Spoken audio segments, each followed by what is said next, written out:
Olá! Hoje a gente vai investigar um documento que, assim, parece um verdadeiro quebra-cabeça. É uma lei de 1964, uma época super agitada no Brasil, chamada Estatuto da Terra. Uhum. E o mistério é o seguinte: logo de cara, a lei parece prometer duas coisas que soam, completamente opostas. Certo. De um lado, ela fala em reforma agrária, que soa como mudar tudo, mexer na estrutura de quem é dono da terra. Do outro, fala em política agrícola para dar amparo à propriedade, que soa como proteger quem já é dono. Exatamente. Como que uma lei só pode fazer as duas coisas ao mesmo tempo? É esse o enigma que a gente vai tentar decifrar hoje, usando as palavras da própria lei como nossas pistas. E é um ótimo jeito de colocar a questão, porque essa contradição aparente é, na verdade, o motor da lei. Não é um erro, é o projeto. Ah, interessante. Entender como esses dois lados foram pensados para funcionar juntos é a chave para entender não só a lei, mas décadas de debate sobre o campo no Brasil que vieram depois. Sim. Para quem está no colégio, por exemplo, estudando a história do Brasil, do regime militar, essas questões sociais, essa lei é um ponto de partida fundamental. Exato.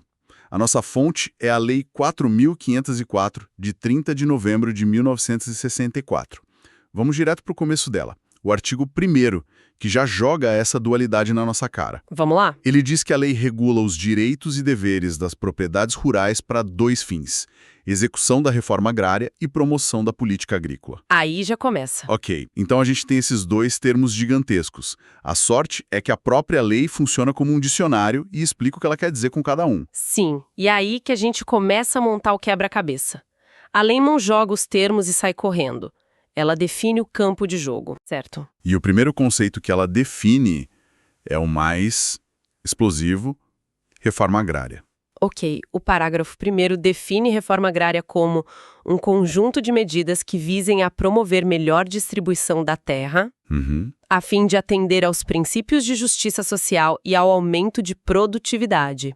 Peraí, então já tem duas condições aqui. Duas. Não é só sobre distribuir melhor a terra, tem que ser para gerar justiça social. E aumento de produtividade. Exatamente, e esse "e" é talvez a letra mais importante do artigo inteiro. Muita gente, quando ouve reforma agrária, pensa só na parte da justiça social, na distribuição. Sim, é o que vem à mente primeiro. Outros pensam que isso vai destruir a produção. A lei de 64 tentou amarrar as duas coisas, de um jeito que uma não pudesse existir sem a outra. Entendi. A ideia era: a nova distribuição da terra só faz sentido se ela resultar num campo mais justo para as pessoas e, ao mesmo tempo, mais produtivo para o país. Ah, então a lógica é que uma coisa alimenta a outra. Um sistema mais justo, com mais gente tendo acesso à terra e trabalhando nela com dignidade, levaria naturalmente a um aumento da produção. Essa era a premissa fundamental.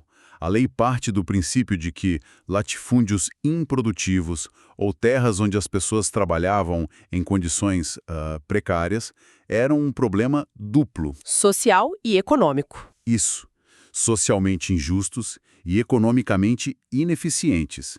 Então, ao modificar o regime de posse e uso, como diz o texto, você estaria atacando os dois problemas de uma vez. Entendi. Você daria condições melhores para as famílias e, ao mesmo tempo, colocaria mais terras para produzir comida e matérias-primas, o que era vital para a economia da época. Entendi. Não é uma visão romântica de terra para todos. É uma visão bem pragmática que enxerga a justiça social como uma ferramenta para o desenvolvimento econômico. Perfeito. A ideia não era só dar um pedaço de terra para alguém e dizer "se vira".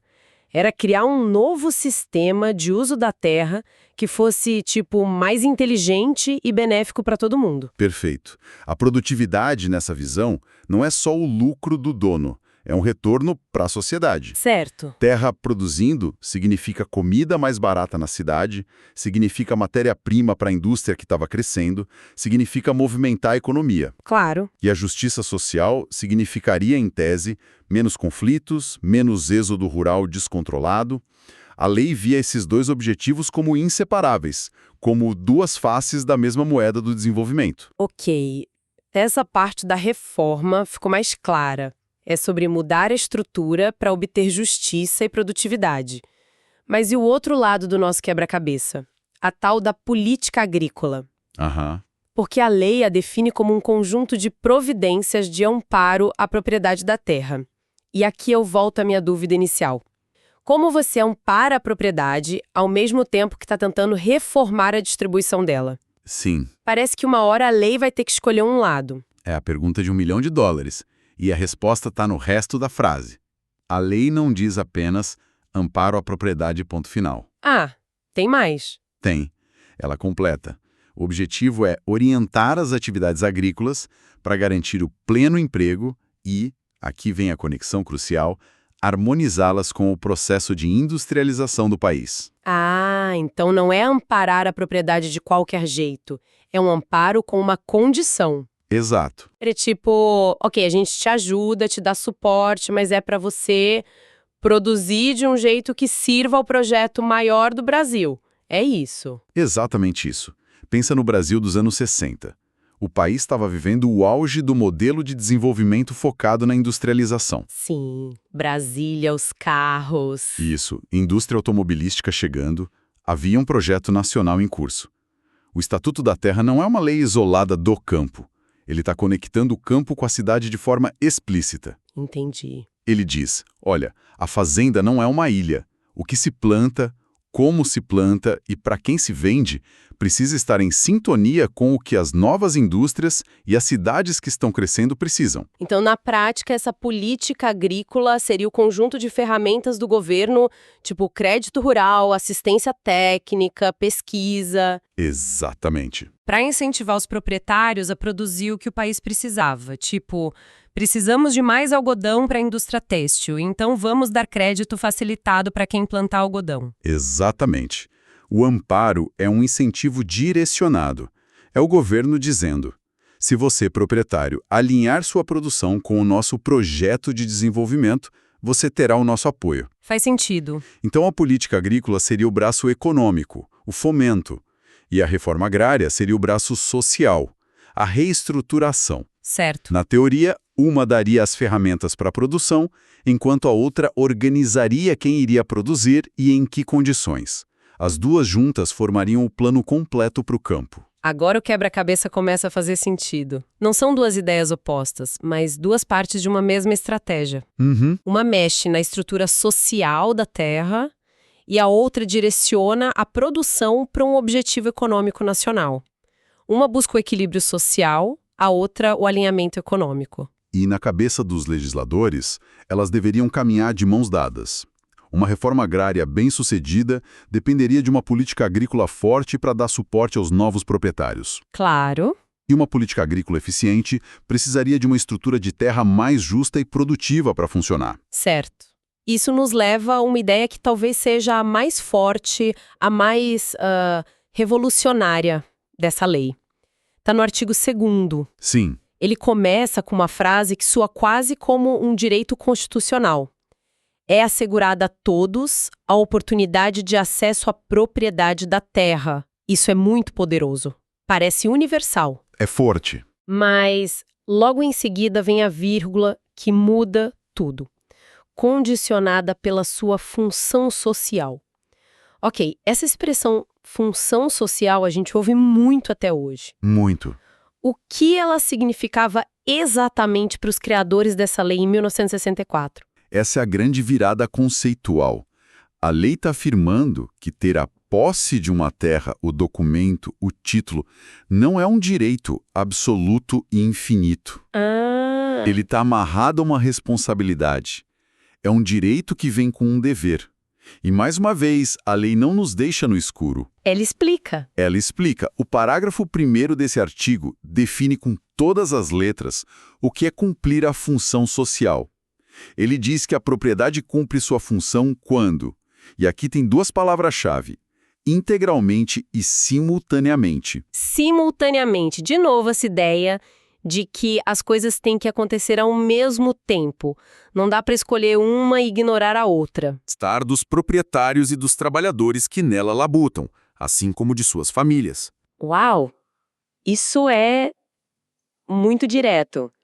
A régua para medir se uma propriedade é legítima, pela ótica da lei, é o nível de bem-estar que ela gera. Exato. E não só o bem-estar do dono, mas o texto coloca no mesmo patamar o bem-estar de quem trabalha na terra e de suas famílias.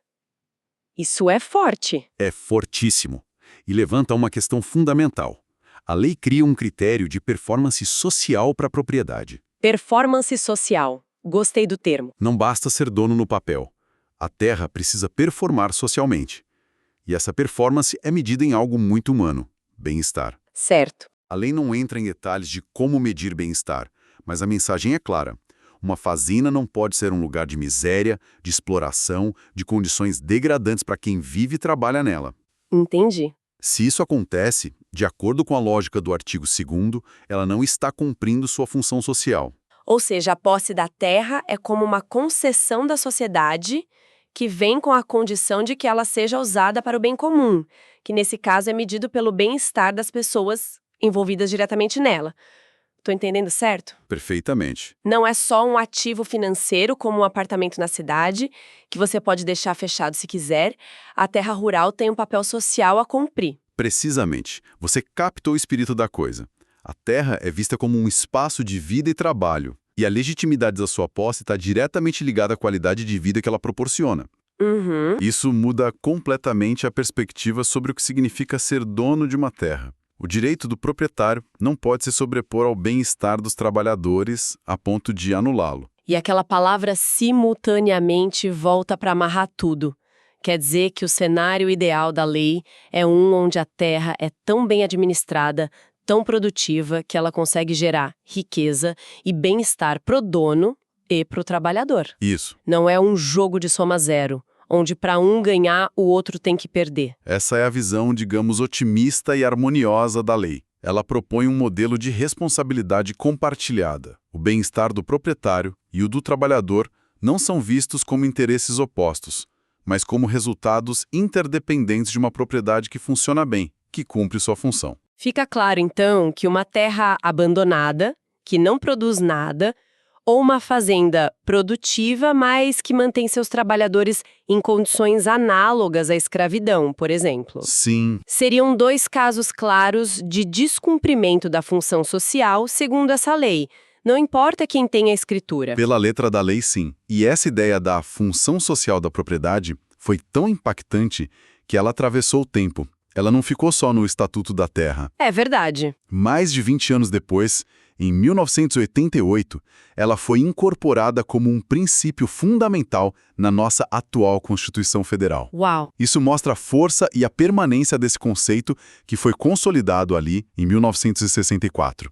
Ele se tornou parte do DNA do direito brasileiro. Ok, vamos organizar as ideias, porque foi muita informação. Mas as peças do quebra-cabeça se encaixaram. Primeiro, o Estatuto da Terra de 64 não era uma lei de uma nota só. Tinha uma missão dupla. Exato. De um lado, a reforma agrária que buscava uma distribuição de terra mais justa, mas com o compromisso de aumentar a produtividade do país. Justiça social e eficiência econômica juntas.